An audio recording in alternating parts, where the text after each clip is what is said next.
Guys, welcome. I'm Jen Frost with Faith and Fabric, and today we are going to be working on a free motion design that I call Paradise. Now, this is all based in scripture. Each of our free motion Fridays are, and this one just felt really appropriate to me. We had just talked about forgiveness today at Mass. We're Catholic, so we were at a Mass, but we were just reading through the scripture of, today you will be with me in paradise. And it just really got me thinking about, the grace of God's forgiveness and how we can all be with him one day. So that's what we're going to be working on today. Let's take a look at that scripture verse. Luke 23:43 says, Jesus answered him, "Truly I tell you, today you will be with me in paradise." Now, if you think back to where this fell in scripture, this is where Jesus is probably at his lowest, worst moment. He's hanging on a cross. He's dying. He's been in more pain than any person should ever have had to feel. And he's got these two people on either side of him. And one person is just still, kind of better than everybody. The other person is asking for forgiveness. And Jesus gives him that forgiveness in that moment. And that's so powerful when you really think about it, that when he was at his absolute worst, he was still able to give that grace. He was still able to give that forgiveness and tell this, I think it was a thief, that you will be with me in paradise today, not tomorrow, but today you will be with me. And I just think that is so beautiful.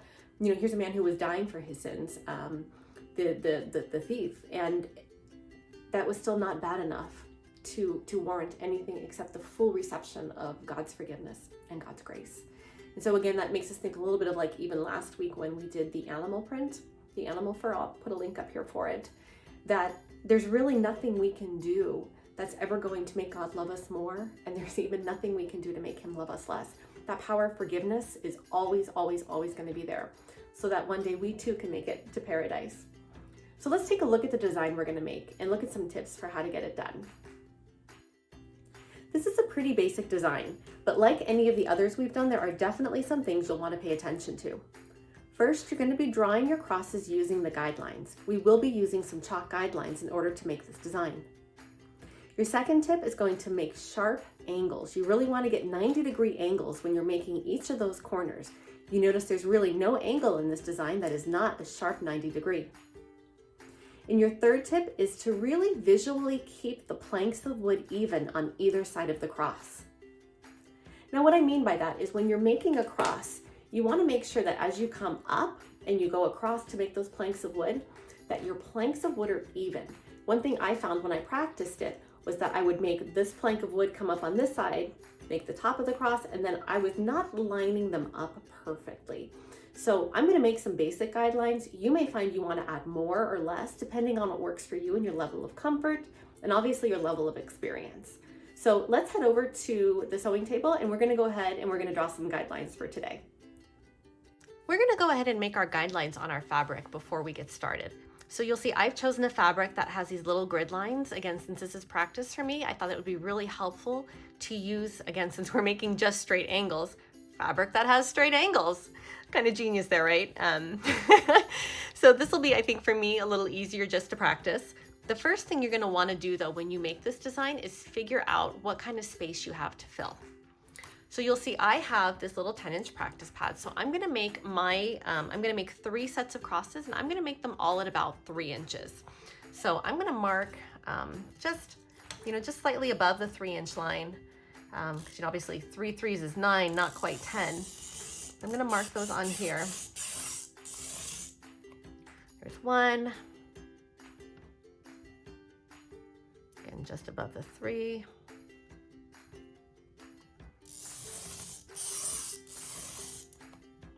And then we'll go just above the 3 here for the bottom line. Chalk lines are very light today, obviously, because we're doing white on white. I'll probably do is stick some washi tape on this before we start sewing so you can see them. So what you'll see, what this does though, is it gives you 3 distinct spaces that you'll be working in. So I'm going to washi tape this before we head over to the machine, and then we'll get started sewing. Before we go to the sewing machine, I wanted to interrupt and share this really cool tool with you. Now I'm going to pop a full video link up here so you can see how this tool works. This is the inline design tool. that my friend Kim in Canada makes. She is phenomenal. This is a really neat tool for practicing our free motion quilting. So check out the video above for the full unboxing and how it works.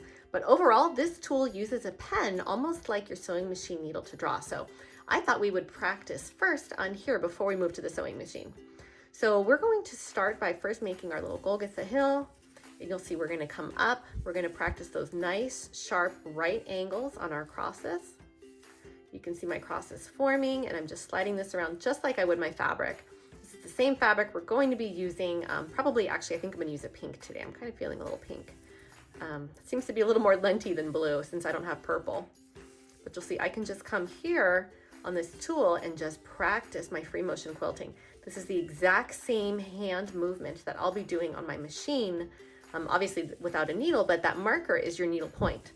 So I'm able to really see how a design is going to look on my fabric before I move to my machine and sew it. Plus, I don't have to worry about wasting fabric, wasting thread, wasting batting by making practice pads. So I'm gonna come back down here, and then I'm gonna finish each one of these off just with a straight line. Whoops, an almost straight line. I really wanted you to see the lines today. So I've actually just taken some washi tape and I've put it on here. So I've got the bottom line. Here's right here. This is the bottom, or this is like the start of the neck section. So I put the tape just above it so I can see where that line is. And then I also put a little green one on either side here. You'll see here's one and here's the other. And that's designating for me where I'm going to be putting the very first cross. If you remember, they were staggered. You had the two individuals on either side of Jesus. So these are going to be where those crosses start, and then Jesus's cross will be a little bit taller in the middle. So I'm just using these as guidelines. If you've never used washi tape, you definitely need to start. I'm going to pop a link to it in the comments below in the shop. But this is just such an easy tool, and you'll see it's not even like completely sticking to my fabric. It's sticking to the one down here, but because I've got it going up a curve, it's not sticking great. But that's the whole point, right? I mean, you don't want it to leave any kind of adhesive on your fabric. And so it's just great for marking. I actually used this in the Risen quilt to make those radiating lines by just laying the washing tape out. It really makes great radiating lines. So supplies wise, we've talked about the washi tape. We've got our open-toed foot on here. I've got my pink sulky thread. Again, that tone on tone is one of my favorite looks. And I've got my nice, clean, slow, steady mat. I'm actually gonna put a link right here for you guys at the top. We just cleaned this, and oh my gosh, it works like 1,000 times better. If you remember from our past video, as I was sewing, the mat itself was moving. And you can see now this thing is not gonna move at all. So I'm thankful that that is clean. That was kind of hanging over my head. So let me get my sewing machine here set up. We will switch over to free motion. There we go. Okay, so I'm going to pull up the bottom thread. Again, bottom thread is always good to do. You can let it nest. Some people prefer to do that. I like to get mine up. We'll pull that up here, grab it, get it out of the way, and we're gonna start. So I'll tell you the truth, I'm actually a little nervous about this pattern today. I think this is probably gonna be one of the most challenging ones I've done so far because I really want this to look like something specific. So we'll start first by moving over. Here we'll make Golgotha.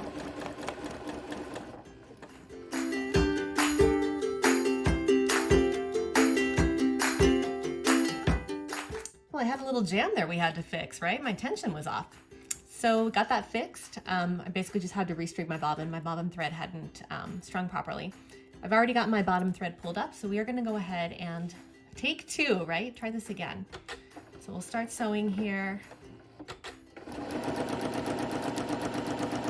gonna come across, come up, and you'll see right here is where I'm gonna start that very first cross, over, up, and I really like having these guidelines because it's making it quite easy to know where to go. So make my first one, and then I'm going to come down. And now a key here is to come over far enough, and I'm giving it about 1 inch that I can make the arms of the next cross. Because if you get it too close together, you're not going to have enough room to make those arms of that cross, and they are going to end up running into each other. So come all the way up to my guideline. That one over and down. Now I'm going to make my next one, and again you'll see I'm coming over, again giving it about 1 inch, 1.5 inches. Come back up, and I'm able to stay on that same line because I've got that washi tape marking. Again, that stuff is making this so much easier to see where I need to be placing my threads. right angle, come back down, over, and then I'm just going to finish this out with a straight stitch all the way to the edge.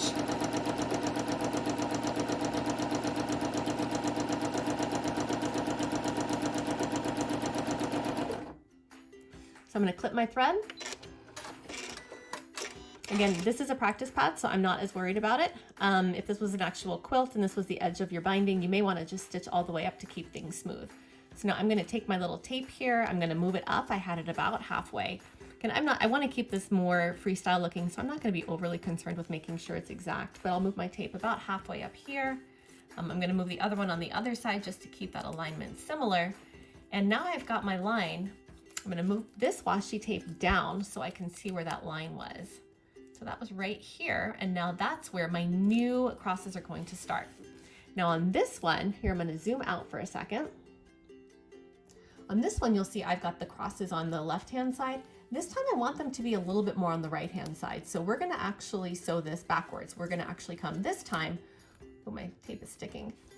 We're going to come from the right and we're going to move to the left. So it's a little bit backwards. I'll tell you, I have a harder time going this way, but it's going to give me a little bit more of that effect that I want of having the crosses kind of staggered on my practice pad.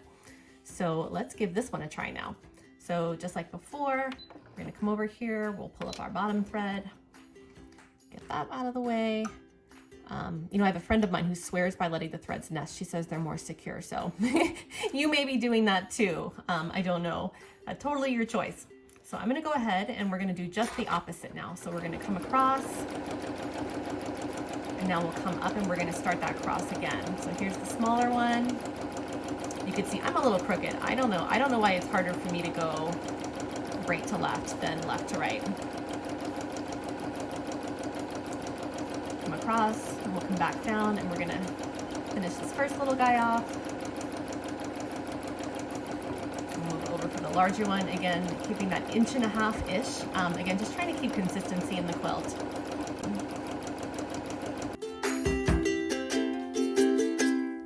You guys ready to tear this one apart? I think there's going to be plenty of things we're going to find wrong with this design today.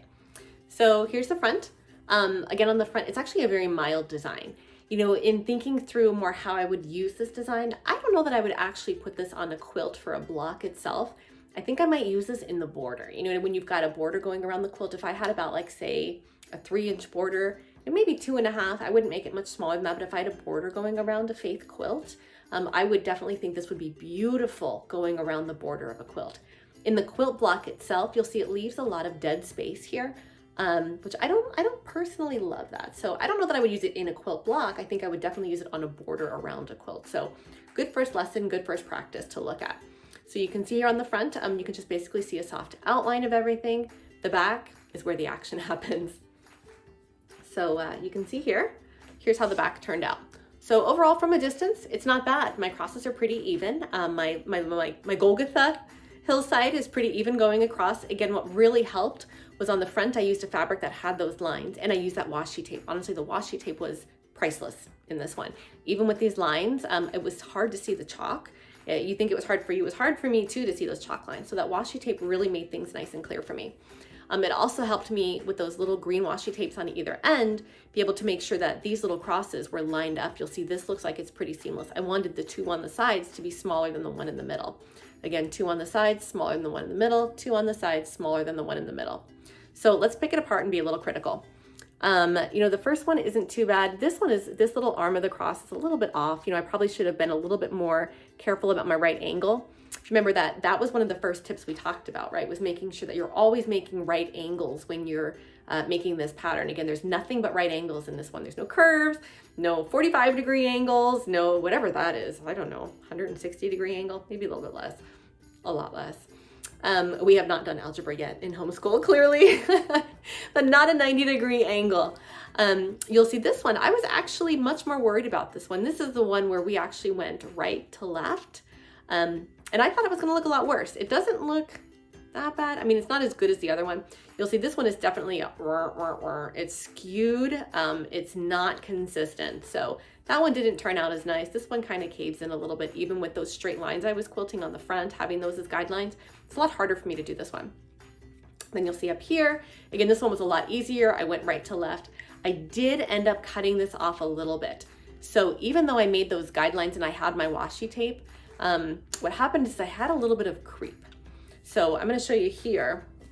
Look on the back because it's easier. On this one, my washi tape should have gone right here, and I accidentally scooched it up, which meant that this line of crosses was naturally higher than it should have been. So I kind of ran out of room up here to quilt.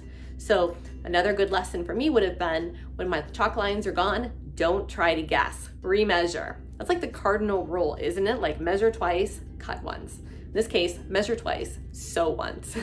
So lesson learned there for me. So that ended up making this cross really short, because you'll see I ran out of fabric at the top. This is going to become, you know, obviously when we do that quilt as you go, this is going to fold down. So this little cross, the top of this little cross is going to get picked up right in that, that 1/4 inch line. So that's okay. That's okay. And then this little cross turned out just fine.